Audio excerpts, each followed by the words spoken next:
Welcome back to the Hoop Journal podcast. Today, I got my man Jeff with me from G League TV. He runs an Instagram page over there on Instagram. Posts great content covering the G League. So, Jeff, how you doing today? What's going on, D? And I appreciate you having me on, man. It really means a lot.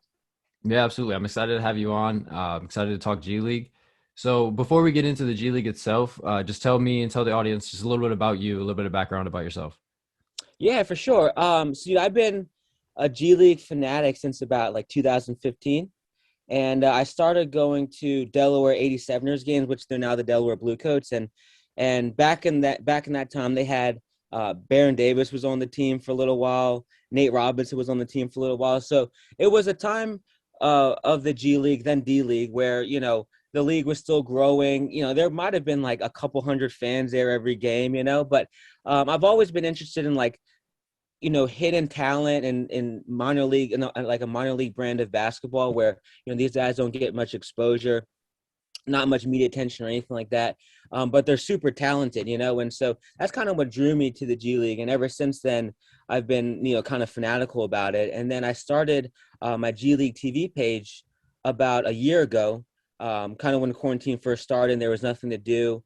And it's grown pretty well over the past year, and my goal is just continue to grow it as much as possible and hopefully get these guys more exposure because there's so much talent in the league that really just doesn't get talked about. Yeah, absolutely. And you do a great job of covering them. I've learned so much just about guys in the G League just from following you. I You do a appreciate great that. job. So I know you said it started a little over a year ago when quarantine started around. But what got you to actually start the page? Like, what was it that made you go, you know what, I'm going to start an Instagram page covering the G League? Yeah, I think it was just the fact that I followed a ton of basketball pages on my main Instagram page, and they were all the same. I know we've talked about this before as well. Like, if you follow Bleacher Report or if you follow ESPN, um, pretty much any of these main outlets, they all cover the same stuff. Mhm. It's anytime LeBron goes for 40, they're going to post LeBron highlights. Anytime Trae Young or Damian Lillard hits a 40-foot three-pointer, they're going to post those Trae Young or Damian Lillard highlights, and so it's become Instagram. I love Instagram, but it's become like an oversaturation of the same content. Absolutely. And it Yeah. really just highlights stars, even the second tier of like NBA players, we don't really hear much about, Hmm. right? Like we're always going to see a Giannis highlight, but we're really not going to see too much of like a PJ Tucker highlight or even like a Drew Holiday highlight, right? And Right. so because we don't even see the B tier of stars in the NBA, we're definitely not going to see the G League players Hmm. and the call ups that come from the G League. And so I was like, you know what? I'm so tired of seeing LeBron. And the thing about all these pages is that if you follow one, you follow all of them. You know Right. what I mean? Because it's all the same stuff. So I was like, you know what? I do want to create a page. I've had other basketball pages, kind of like smaller ones. I worked for the UMBC basketball team, and so I had like a one that was dedicated to them, but just for a niche fan base. And Right. so I kind of want to do the same thing for people who are really dedicated to basketball and are kind of tired of seeing the same old stuff and want to learn about new players and new talent. And then also it was for, the players too, in a way, like I said before, there's just so much talent in the G League. A lot of them do get called up, but unfortunately a lot of them don't get called up. And so, they stay in the G League for a number of years. They might go overseas and have successful international careers. But the fans deserve to know who these guys are. And these players, they put in so much work that the players deserve to have people know who they are as well. So it was a way of like entertaining the fans in a way because it gets them knowledgeable about these guys who are on the come up, but then also showcasing the players who get no attention as well. Absolutely. Yeah.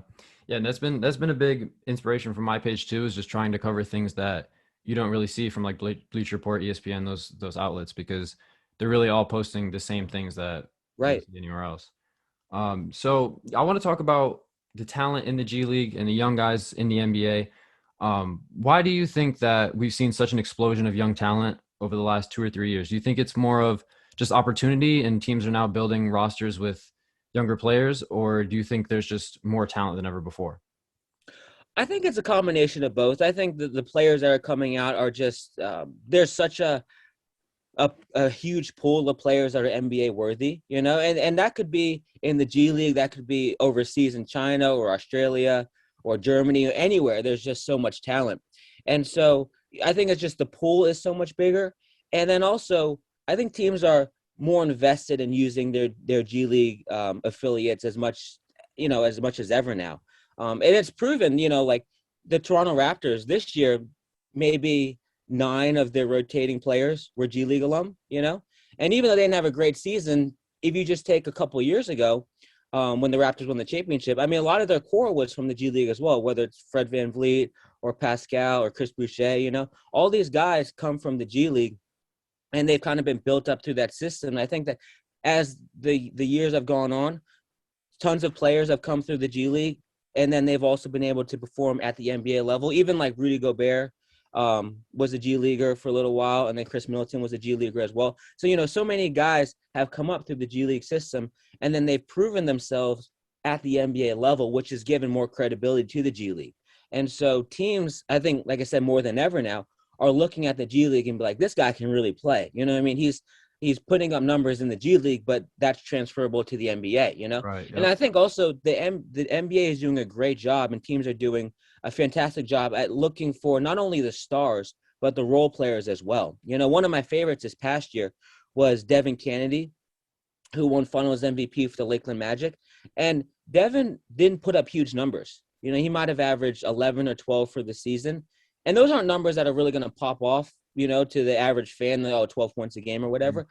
But his role for the Lakeland Magic, who were one of the best teams throughout the year, the best defensive team, and then eventually won the championship, he fit in everywhere for them. Offensively, he didn't need to be a star. He didn't need to average 20, but he averaged 12. Defensively, he was a key piece one-on-one, and then filling in gaps as a help defender as well, and so teams were able to look at that and be like, oh, he's not necessarily putting up star numbers, but he has a way, there's a part about his game that's transferable to the NBA. So they're not always looking for the stars. They're looking for guys that can fill a role. You know what I mean? And so the NBA is doing a great job nowadays in making sure that they fill those pieces with G League guys. Yeah, absolutely. And I think that's something I like a lot about the G League is just how transferable like the skill set is. Like you said, like you don't have to be a player that's putting up 35 points per game in the G League right. to hang in the NBA. Exactly. So yeah, I really like the direction they're going with that. And well then also just quick point is that a couple of years ago when Alex Caruso was in the G League, at the time he was playing for the Oklahoma City Blue, and then he ended up playing for the South Bay Lakers. But when he was with the Blue, I read a story that Sam Presti had a meeting with all the G League players before the season started. And then one of the guys asked him, what do you look for in a player? What do you look for in a player when you call him up? And of course he said character, how you are as a teammate, right? But he said himself, we're not necessarily looking for the stars. Like at the time, OKC had Russ, they had KD, right? They had Serge Ibaka. So they weren't looking for a guy that was going to come in and average 20, right? They were more looking for the guy like a Caruso maybe, who's going to come in and maybe give you 6 to 8 points, but play really hard defense, and then is just fantastic at playing his role, but can come in, 15 minutes a game and give you just straight energy, right? And so, yeah, that's important for a lot of people to realize is that it's not always the guys that are getting 25 a game in the G League that end up surviving a long time in the NBA. It's like the guys that are able to adapt, the guys that are able to fit into any system, on any team, be good teammates, be good people. And so those are the guys that tend to last the longest, in my opinion. Yeah, I agree. Yeah, and I think the G League, it's a great proving ground for those guys. Yep. You get the extra reps, the extra time. So I think right now there's 28 G League teams, correct? Or yes. 29? So yeah. Well, there's one more now because Mexico City is having a team. Oh, that's right. That's right. But they're not affiliated with an NBA team. Right. Okay. So I think the Blazers and the Nuggets are the two teams with that one. Is that correct? Yeah, and the Blazers have. I'm sorry, the Nuggets have one now. So the Nuggets purchased the Grand Rapids Drive. Oh, that's right. Yeah, and so the Blazers still don't have one, and then the Suns. Was it the Suns? The Suns sell their team or something like that? Yeah, yeah, the Northern Arizona Suns. And so, okay. But the Blazers, I'm surprised the Blazers. But then again, if you look at the Blazers roster, they're not CJ McCollum was a G Leaguer for a little while, Hmm. but he's not like the prototypical definition of what I Right. consider to be a G Leaguer. He was there on a rehab assignment, but they don't really use it as well as some other teams do. So, I haven't heard anything about them getting a team, but maybe that could be in the future because all the other ones have them. Yeah, I mean, if you look at it, I mean, I think the Blazers are a team that could use an infusion of youth. So Yeah, for I'm kind of sure. surprised they don't have one. But point being, though, the NBA is working towards working it to be like a full minor league. Right. So what do you think? Because right now, they have two-way contracts. They have call-ups and everything. But what's the next step, do you think, for the G League to really make it similar to how like the MLB has AAA, like a true minor league? What do you think the G League needs to do to get there? Well, I think the G League has been super inventive in a lot of ways. I know that I don't know too much about the overtime league, but the overtime league overtime is starting a youth league. But I Mhm. guess, you can say the G League was the first one to start that last year when they launched the Ignite team. Yep. And, even now they're pulling guys like all the guys that were on the Ignite team last year already graduated high school. But even now, they just got a couple of guys that still have their senior year left of high school, so they're graduating early. They're 2 years away from declaring for the NBA draft, and so they're getting just a really crazy pool of young talent. But in terms of other than the Ignite team, in terms of like growing it, I think they've done like the best they can do. I think every team should have a G League team. So Mhm. the Blazers should have a G League team in the future. I'm glad that the Nuggets do now. Um, but every team having their own system would be a good thing. And to tell you the truth, like I don't know too much about minor league baseball, but I know there are levels. Mhm. I wonder if the G League would adopt that. I know money would be a big issue and funding and stuff like that, where there's what single A, triple A kind of thing, where they develop that same system where there's maybe like an A tier, B tier kind of thing. But I know that tons of money is involved in that, and that might not be economically sustainable for them to do. But I would say this, like in terms of just the overall brand, it's grown so much and their credibility has grown so much, even from when I first started following in 2015. Like I said, when I first started following it, there was maybe like 80, 90, 100 people at a game. And I bet you a lot of those people were family members, friends of the Mhm. players or staff and stuff like that. And the accessibility of the G League was so fun for me because, I've always enjoyed meeting players, and you could stand right outside of a team locker room because the security was so lax. There almost really was no security. And you could just wait for players to come out and like take pictures with them. You know what I mean? Mhm. And so from that time that I first started following them in 2015 to now, just like the overall brand of the league has grown so much. The credibility of the league has grown so much with these guys coming into the NBA and performing well. I would say like the G League, in terms of like their growth, what makes them unique. One thing they can do is they continue trying new things that alter the game a little bit. And what I mean by that is like they were the first to introduce the 14-second shot clock Yep. reset off on an offensive rebound. They were the first to do that for a few years, and then they implemented that in the NBA. They were the first to do the coaches replay challenge, and now they implemented that in the NBA. And then next thing that I would love the G League to do, and it just because you want to separate it, make it unique, the same way like arena football was unique for a lot of people. You know what I mean? Like Right. you want to continue, not gimmicky, but you want to make it unique. Give it So its one thing own. I think Yeah. that they could do that can make it super unique is they could adopt this. I don't know if you've heard of it, but it's called the Elam ending. Have you heard of that? They did Yeah. that in Yeah. the Like they All-Star did for game. the All-Star game. Yeah. Yeah, the last few years. And I would love for the G League, and whether or not the NBA adopts, I don't think they ever will. They'll probably just end up doing the foul game and Mhm. running out the clock, which is they've done it for the last 60 years or whatever. So I don't think the NBA will ever adopt it. But for me, the G League would gain so much more fans and attention if every game ended on an Elam ending shot, right? So every game essentially has to end not on the clock running out or a team fouling, 10 times, and then it ending boringly, very boring on the free throws, right? If Right. they ended every game on a game winning shot, that essentially there would be at least one highlight from every game. You know what I Mhm. mean? Yeah. Which now couldn't, that's not always the case. Now, like, it's like some G League games might not have any highlights, and so they never get shown anywhere. But if every shot had to end on an Elam ending shot, every game would have at least one highlight. It might not be the most exciting, but there'd be at least one thing to show. And there'd be one star or at least 1 or 2 stars of every game, and be like the best performer, then the person who hit the last shot, you know? Hmm.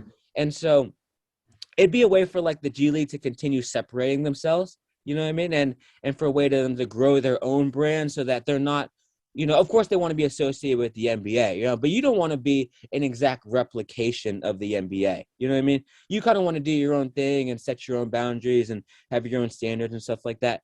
But I think that'd be a really cool thing for them to grow their league and then grow the popularity of the G League brand. Yeah, yeah. I think the Elam ending would definitely be an interesting experiment. And I like that the G League is like is like a grounds for them to experiment with different things, like you said, with the shot clock reset and the Right. coaches challenge. So I like that they're trying a lot of different things. I think the Elam ending would be interesting. I don't think the NBA ever implements it. It's just too unconventional, probably, Right. for it to Right. really stick. But I do like the idea for something like the G League to try something like that out. Yeah, and what's the harm? My thing is like, what's the harm in doing it, right? Because um, it's just they've like I've said before, they've been a testing ground for the NBA, you Hmm. know?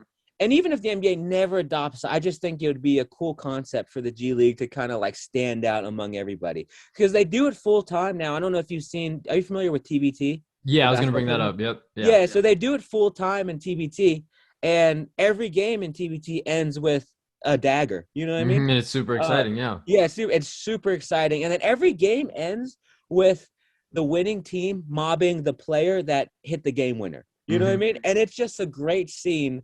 And if we could add that to the G League, it'd just be so cool because most G League games now, and of course, there's a lot of close games, so they go down to the wire. Then there's a few game winners, but just like in the NBA, a lot of the endings are boring. You know what I'm Hmm. saying? And so fans just turn it off. The ones who are tuned in, might just flip the station and just watch something else. But this way, it'll keep fans grounded and in their seats the entire course of the game. And so, yeah, I think that's something that they should consider it. I know that there's been a few talks, and there's some talks about them implementing in the summer league as well. But we'll see what happens down the line. Yeah. So I want to ask you about the G League Ignite team. They just had their first season last year Yep. with Jalen Green, Jonathan Kaminga.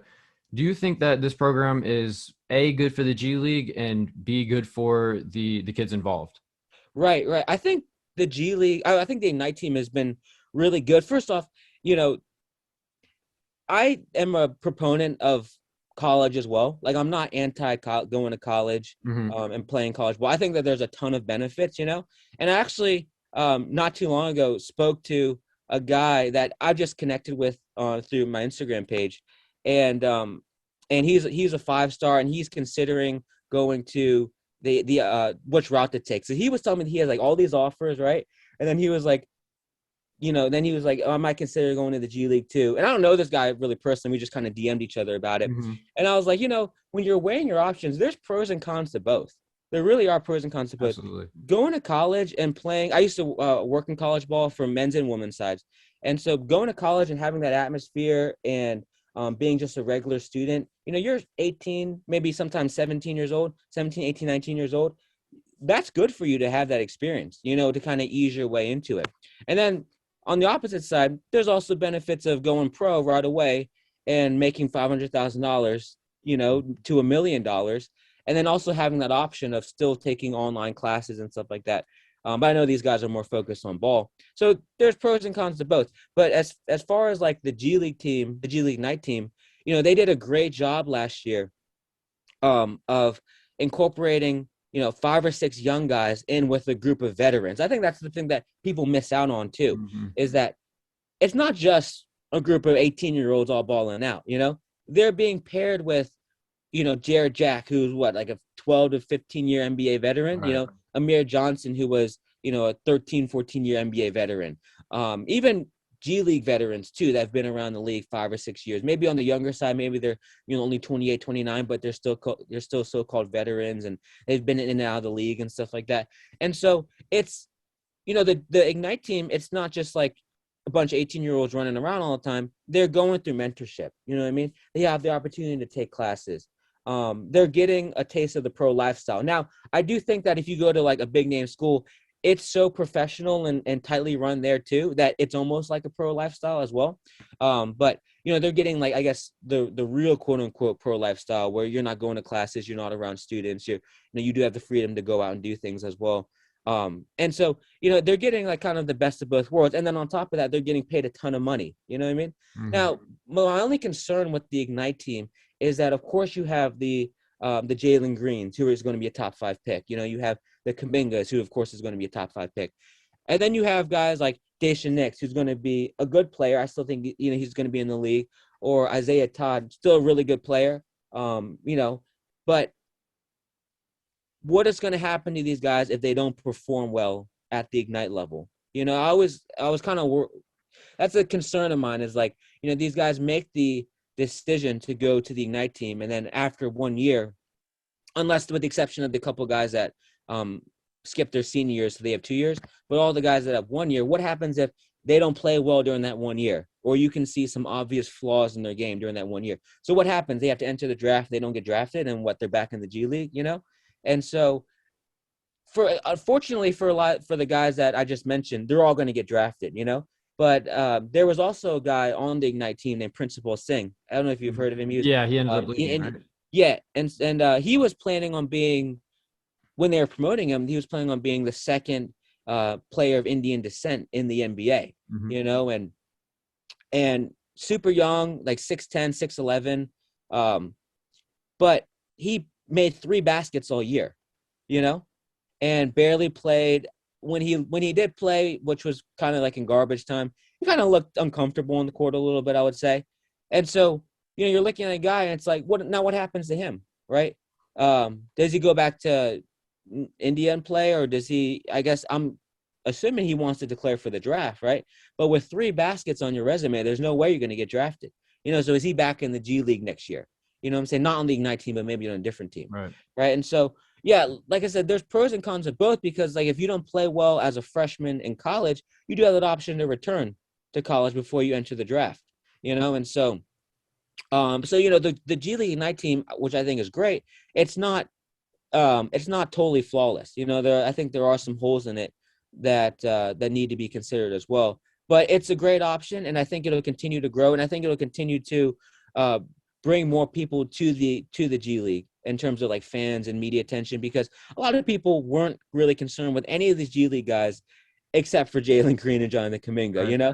Like they weren't really tuned into the Vipers, they weren't tuned into the Blue Coats, even though those guys have a ton of talent. They weren't tuned into those teams. They just wanted to see these young 5-stars who were, McDonald's All-Americans and, top 5 recruits. They wanted to see those guys, which I totally understand. So it's going to bring a different group of like fan bases to the G League. Like if you're really big into like high school sports, or you're big into like the AAU circuit, I can see that those fans also becoming G League fans in the next few years. Yeah.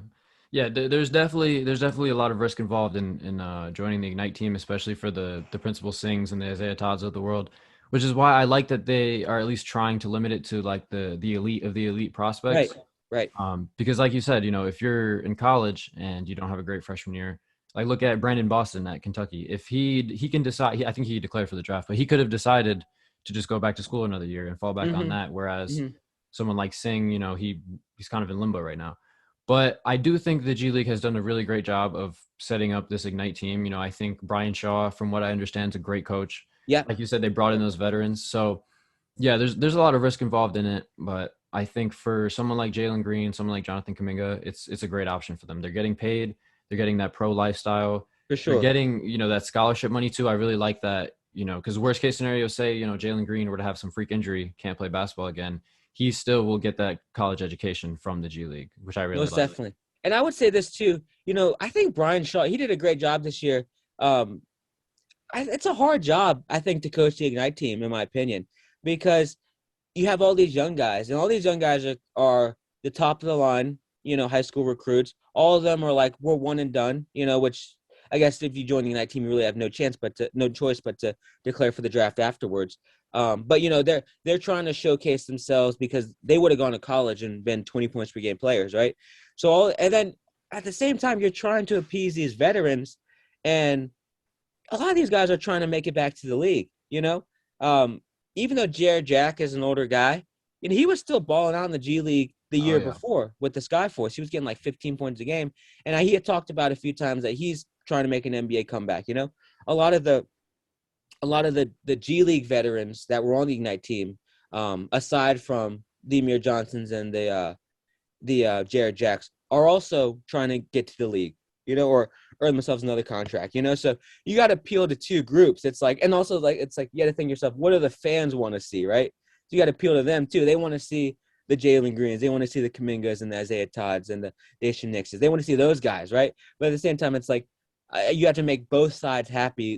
The young players, or all sides happy. The fans, the young players, the older players, and so managing all those, I feel like it's a much harder job than it seems. It's like more than just kind of like a babysitting role. You're managing so many different egos, Right. and I think there's so many ears that were so many voices that were in Brian Shaw's ear, being like, play me, or I need this opportunity for this and that. So I think it's a much harder job, and I think he did a really good job this year. They made it to the playoffs, right? Having like a super young team with a young core, they made the playoffs, and so I'm sorry, they make the playoffs. They would have made the playoffs if they were eligible. So they would, because they had a good enough record to. But so yeah, I think it was like a good first year, and I'm actually curious to see how it translates to next year too, and keeps building on year after year. Yeah. Yeah, it's a tough balance to strike there because, at the end of the day, you're there for those recruits. That's why the team is there, but you also have to, you're there to win basketball games. You know what I mean? So, Yeah, but I think they did a good job. Like you said, they're a playoff caliber team. And I'm excited too for next year. They've already got one of the top recruits in next year's class signed. I don't know. I think they're trying to add a few more, but I'm excited. I think they've done a good job so far, and hopefully they can build on that momentum. for sure. But I want to ask you about your page on Instagram, G League TV. You've got almost 40,000 followers.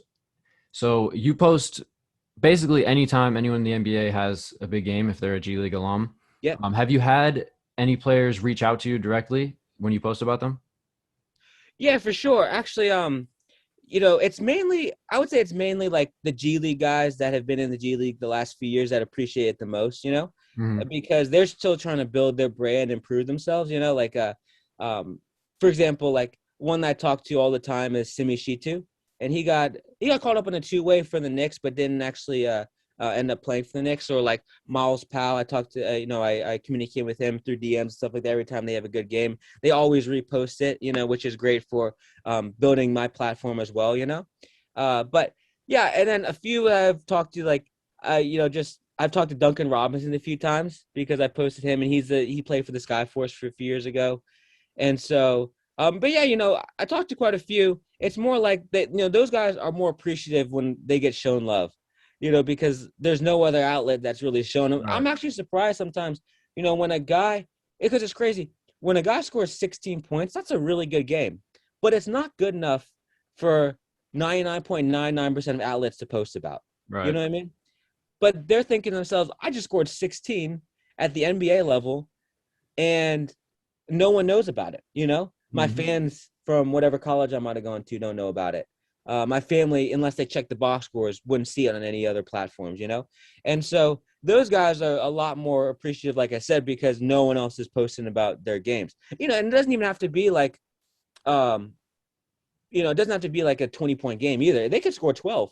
For a lot of times, if they have like at 12 points, that's good enough for me to Yeah, that's post. a Or career then maybe high they have, often. Yeah. yeah, and then maybe they have like a nice play or two, and I'll post those. You know what I'm saying? And so, yeah, I think that. So I've had interactions with quite a few.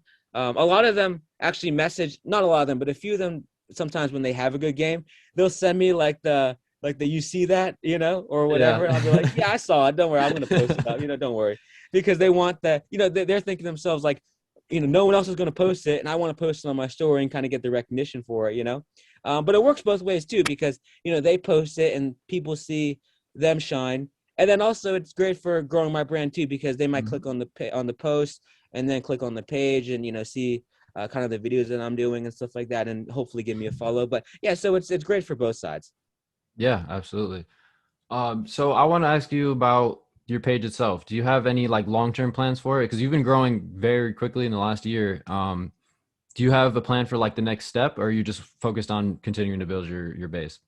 That's a great question. I actually would love to partner with the G League somehow. Like it sounds kind of lofty right now, but that's ultimately my goal, because I was always thinking, the regular G League page.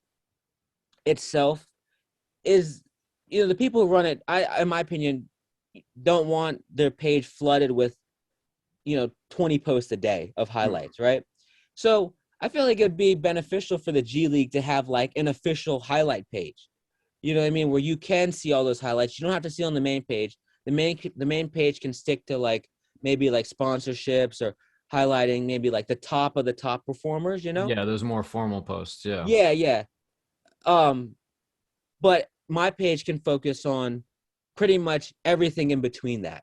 You know what I'm saying? And Mhm. so I would love to just like one day partner with them.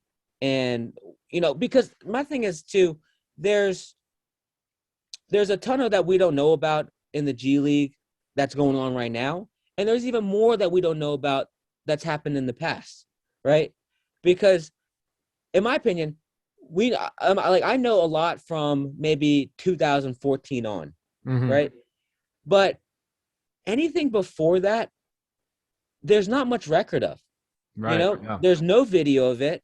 There's no one telling these stories, and so there's 14 years of the G League that to me is like Atlantis, where it's just hidden underwater, and we can find little artifacts here and there that might tell us a little bit about it, but Mhm. we're in general, it's a very vague. We have very vague knowledge of that era, and Right. so I would love to like even tell stories, and I actually kind of started it on my page recently. I started like this untold stories Yep. Yeah, I've seen it. series, and I've posted a few. I posted one about Antoine Walker, and then one about Ronaldo Major, who's the all-time leading scorer. But there's so much, there's so many stories and so much we don't know about the G League. And if I don't know about it, then I would say that the regular fan has no idea about it. Mhm. And so I would love to like use the platform more to tell stories and to highlight, past things that have happened that have been really cool. Like for example, Chris Birdman Anderson was the first ever draft pick Yep. in 2001. And at his draft, he wore a Hawaiian shirt and jeans, right? And now I know it was the first draft. I guess at the time it didn't have much credibility, but you would think that at your own draft, which he probably knew coming in, he was going to be the number one pick, Mhm. that he would be like, I might just throw on a polo. You know what I mean? Or just throw on like a pair of slacks, I feel like stories like that would be so cool to kind of like, even if I had a chance to like interview Birdman, like, okay, Mhm. going into it, what did you think the D League was? Going into it, how legitimate did you think it was? Like, and did your lack of, maybe he says, I didn't think it was legitimate at all. I was like, oh, is that why you wore a Hawaiian shirt to your own draft? And so yeah, I could really benefit from using like the G League resources too. Mhm. Like, if they have a vault of film from 2010 and before, right? Or if they have film, which I'm sure they do, of that 2001 draft, like stuff like that would be amazing to showcase. And I would really, to tell you the truth, like I'd be like a history nut. Just I could spend days just digging through that and Yeah. going through those old archives, and it would just for me be so much fun. So yeah, one day I would love to like partner. Like because I've been such a fanatic for a long time. My goal is to always like also work in the G League. To Yeah. like work in the G League, partner with them somehow, just be affiliated somehow. Or even with not even the G League, but like if it was like a major market, like I reached out to Slam a few times, and was like, Slam, you guys do a fantastic job of covering, of course the NBA, but college ball, high school ball, women's basketball, um, college basketball too. They have Slam University, so Mhm. a really broad range of hoops. And I was telling them, I was like, you guys have been kind of the people who have done it first. You're always been the first to cover something, the first to expand. They have league fits, which they've been the first to expand over to outfits and streetwear and stuff like that. But like, you guys should be the first to expand to the G League. You know what I mean?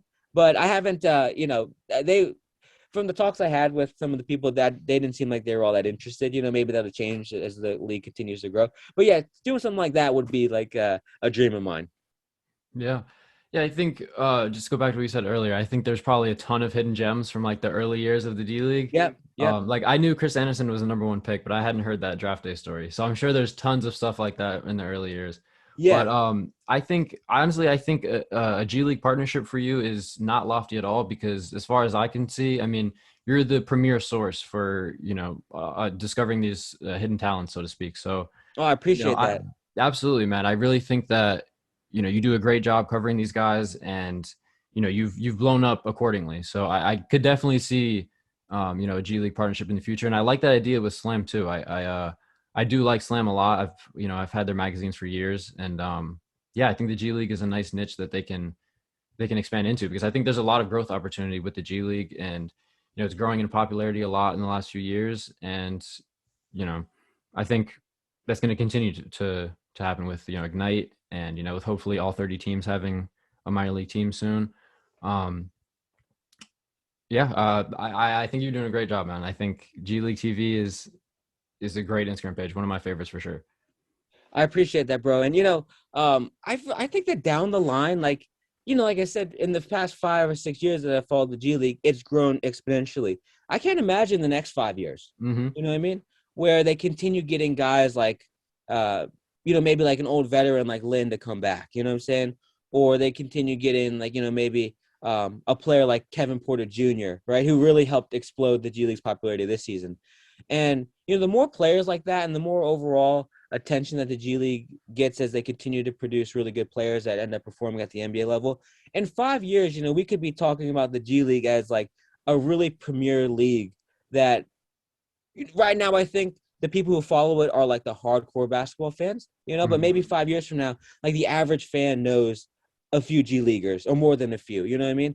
The Right. average fan could be tuning into a G League game the same way that they tune into like a college game or something along those lines, right?